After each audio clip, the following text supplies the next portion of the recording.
Welcome travelers. Today we're on a journey to the intriguing and mysterious planet Vume, part of the treacherous Thief cluster. While most visitors will remain at the luxurious B High Port, we're going to dive even deeper. We'll explore the massive ancient station on Vume's surface, where four unique factions struggle to survive amidst remnants of an ancient technology and untamed nature.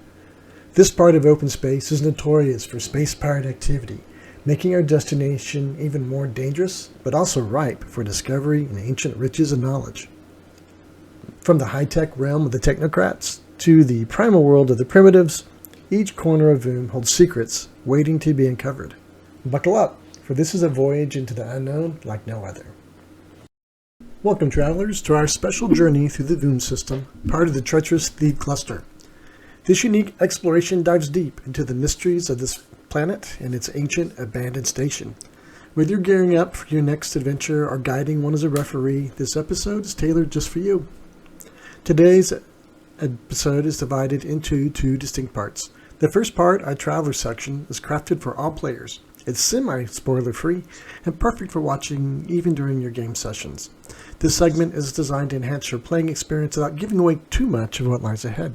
For the latter part of our video, it is marked Ref only. This is intended exclusively for the eyes of the referees, the master storytellers of our game. Here we delve into the intricate details and spoilers that are essentially for planning the adventure but meant to be discovered by players through gameplay. If you're a player, this is where you'll want to stop watching or skip ahead on the guidance of your referee. Referees, feel free to use this section to enhance your narrative, challenge your players with the secrets you uncover, or as a jumping off point for coming up with spins on the story that excites you. Ready to explore? Let's dive into the Traveler's Guide to the Third Imperium and discover the wonders and dangers that await. And remember, keep those secrets safe and those adventures exciting. Although Vume can be used as a general setting for any sci-fi game you happen to be playing at the moment, or just wanting to use it for inspiration for your writing, in the Traveler universe, it's set in the Trojan Reach. So you're behind the claw. In the center of the Trojan Reach right in here, let's zoom in. And we can see that Vume sits right in what's called the Thief cluster, which is a known hideout for pirates. It's kind of like in old Earth history. Nassau in the Bahamas was the pirate capital of the world. So is Thief wherever it lies. So it lies somewhere in here. But Vume is just core word of Thief and a little bit, 1-2 jump from Palindrome, which we featured in a previous video. But Vume itself is considered of the three the most hospitable. It has a B-class starport and a gas giant. All those things that somebody in the wrong place of the universe, as far as safety is concerned, would be. But this would be a calm in the storm, perhaps, somewhere nearby in the storm anyway. So that's where Vume is. So to get here, you probably came by way of the Tobias sector, unless perhaps you were doing some business with the Aslan over here. The reason why the Spinward Marches is considered part of the Wild Wild West is, and Vume in particular, is because it's in the middle of all the active players. You have the Vargur, the Zodani, you have the Imperium, you have the Aslan colonists who have used the Riftspan reaches to get here. You have the Glorious Empire that sits right here, and Vume is right adjacent to all that in the unclaimed space region. Don't recommend being anywhere near here, but if you're nearby and you've ignored all the warnings you received, then Vume as a place is not the worst place you could be in this subsector of Sindal. That's getting there. Vume itself has a primary star that's a singlet. It's unnamed, so it's just called Vume, like you would expect. It's a supergiant, 14 times the mass of standard Sol. Pretty bright. It's a pretty busy system, so let's look at that. We have Rad World, Worldlet, Storm World, Rad World, Big World, and way back here at 63 AUs we have Vume. Of course, we have descriptions and planetary codes for each one of these. By the way, if you want any graphic or the spreadsheet for this, it's all in the packet you can download from my Buy Me a Coffee site. Close to Vume, which is really nice. Well, close relatively speaking. We have 3 large gas giants, so fueling up's not going to be a problem. And then these gas giants also have little worldlets that are very interesting. And then we have 2 belts that sit way out there. So there are a lot of opportunities for exploration and discovery in the system away from Vume itself. The home planetary breakdown is available in our packet. Of course, you can generate this yourself using your ship's library, traveler map, or our spreadsheet. As far as the system is concerned, here's a breakdown in numbers with the details should you need them. All right, let's go ahead and take a look at the planet that we're interested in, Vume itself, and the mysteries that lie within. Here's the orthographic twirl just for fun.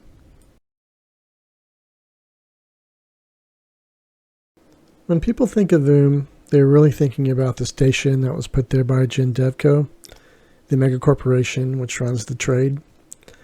And business is good. It's a good class port. It's very diverse, seedy, most likely. We're in the middle of a pirate haven. And what people do know about the planet itself is it's not industrial. There's nothing of real interest down there as far as trade is concerned. It's a vacuum. And the one thing we do know, that there's an ancient site. Ancient meaning thousands and thousands, not ancient like in the ancients, if you're familiar with that background.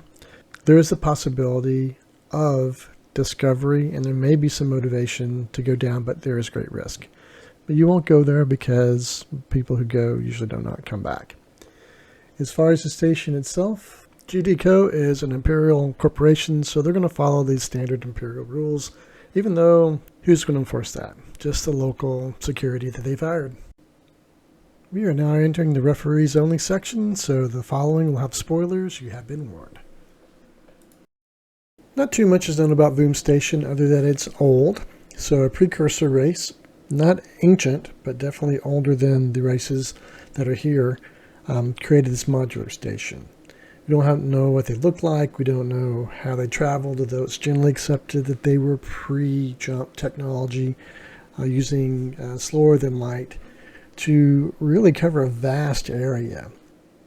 This is generally thought to be the Cursay, but really no one knows.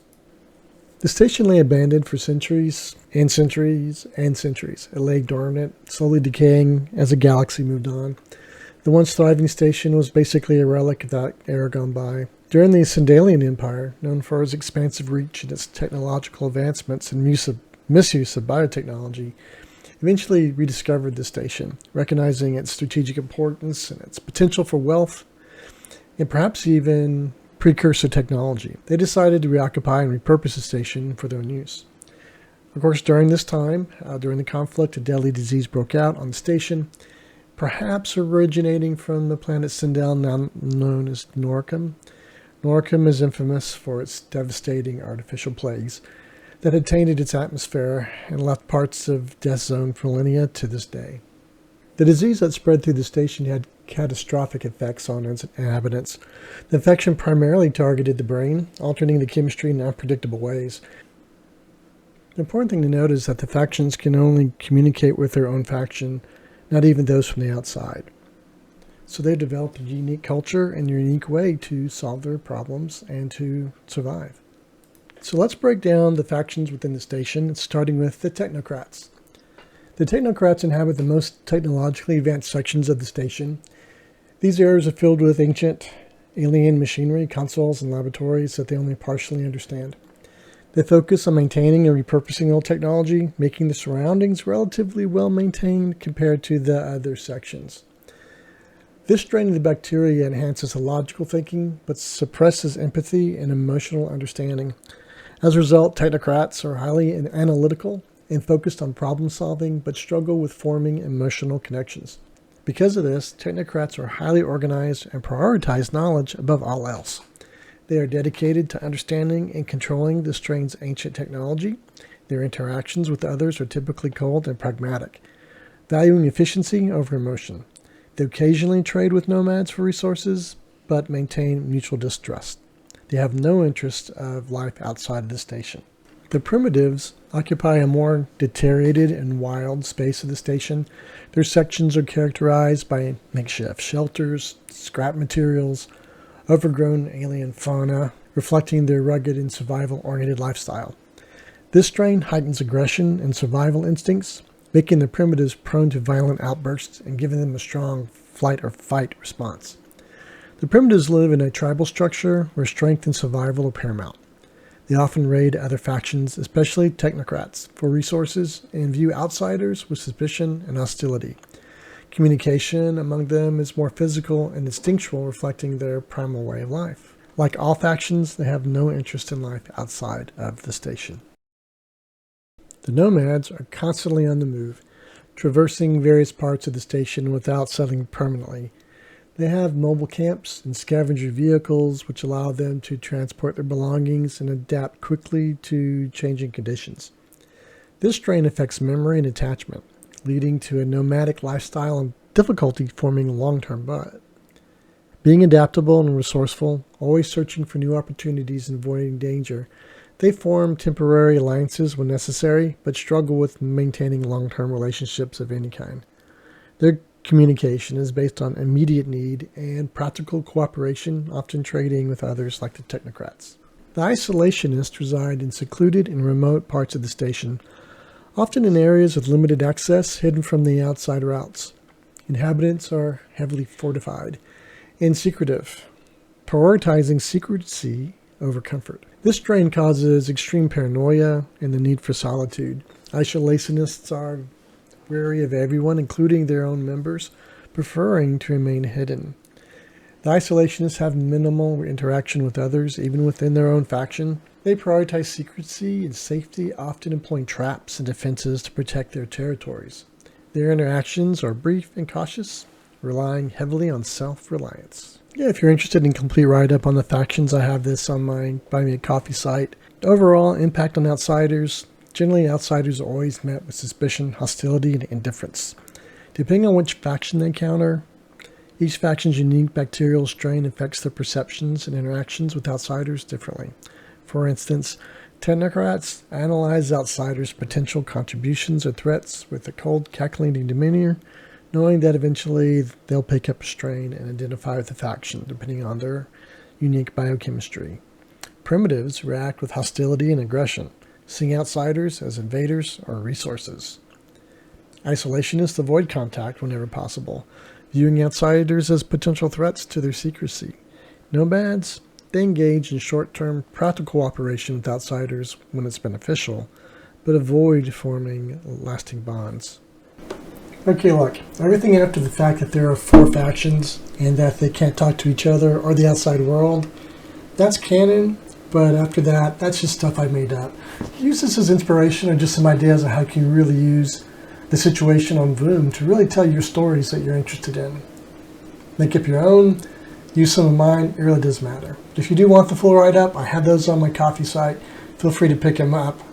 How or why in the world would anybody ever want to go to Vume Station in the next place? Well, I have some ideas for you, so here's some hooks and trips you can use referees. So if you look over here, we have vital missions to the starport. To save the high port, perhaps, is one of those ideas, and we have objectives and a hook there. Lost technology and riches, of course, especially with the faction system that I've set up. Rescue of a loved one, tried and true trope, why not use that here? A friend, a close family member gets roped into or accidentally finds himself at this station and maybe even infected, or maybe pre-infected, who knows, but certainly a lot of opportunity there. Uncovering the truth, maybe GDevCo. Now I say GDevCo, but it's GDCo. I'm sorry, just old habit I picked up in the 80s. I can't drop that. GDevCo, maybe they have a secret. There's a reason why they invested beyond their story about just being close to the system. It's a high risk. Perhaps there's a high reward option out there that they're not disclosing to the general public. All right, so they're driven by desire to uncover the truth, expose the corporate secret, and so on. If you don't want to take on GDevCo, maybe it's a sub-corporation inside of GDevCo or a shadow organization inside of the megacorp. It's huge, so they're going to have factions of their own too, right? That'd have a little symmetry and poetry to it, if you want to play with that idea. Potential complications and subplots. I have some ideas there for you. Personal growth, compelling interest, moral dilemma. Do we leave that society alone? How long has that been there? Do they have a right to live the way they live as they are? A lot of parallels to things that we see in news every day here. And lastly, I left you some ideas about how the interactions between the factions could work. Protagonists might need to negotiate or outsmart the technocrats, for example, to come up with a solution. Savages can find themselves in a hostile environment and require them to use cunning or force to survive. My savages in this write-up are actually primitives. So I shifted from savages to primitives. So if you see me talk about that, I might not have switched it in other places when I was doing this write-up. Gaining the trust of the isolationists maybe will unlock some potential secrets, allow them to their path of success. And nomads forming temporary alliances for longer than what they would do normally might provide that crucial experience and information they need to survive some danger. Or maybe our protagonists need to insert that into nomads to get to their solution. Anyway, I hope some of those ideas were helpful to you and thinking about how you might use what we see in between the lines, even though we might fill in some of those lines as well, to what's already there in this wonderful universe we're exploring. Feel free to use this, of course, in any way you see fit. Maybe you're not a traveler.